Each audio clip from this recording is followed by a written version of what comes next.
Hey, I'm Kent the Deck Chef Whitaker here with you on my grilling deck, and we're going to talk a little bit about venting a grill, or what the vent's for. I get a lot of questions about that, on how to work the vents on your grill.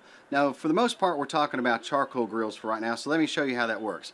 I've got a bullet smoker, and basically some of these come with a vent on top, but a lot of them you regulate temperature with the door in the front. Easy to do. The thing about the vents is that's their whole purpose, is regulating temperature. If you have a vent on your grill, now this is your normal kind of grill setup for a lot of people. This is a larger one, but the whole process is the same. The vents regulate the temperatures. So I'm going to show you the vent right here in front.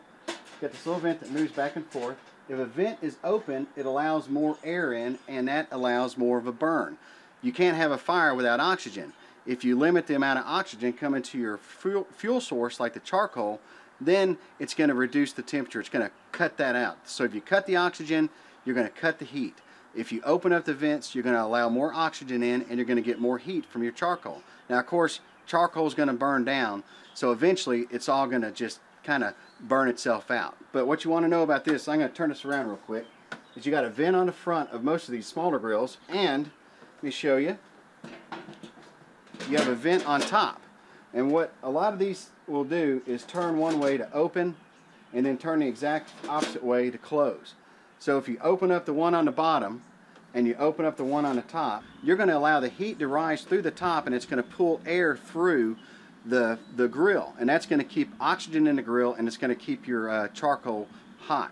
If it's too hot and you want to reduce the heat, all you have to do is close the lid, limit the amount of air in the vents, close them a little bit, vents closed, lid down, the temperature inside your grill is going to slowly decline.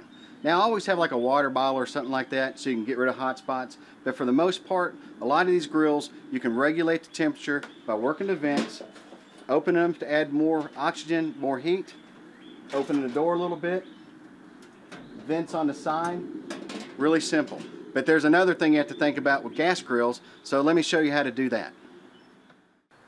So this is my gas grill, and the way you regulate temperature on a gas grill, the majority of them don't have vents on the side or in the back to adjust. There might be some air holes to allow the flow of smoke and the flow of heat, but for regulating temperature, for the most part, you're just going to turn the knobs. High, medium, low, just like your oven or your stove. Easy way to regulate heat, but not as simple when you're using the charcoal grill.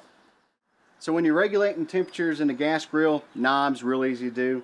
Charcoal grills, you're working the vents on the tops, the sides, the fronts, the backs.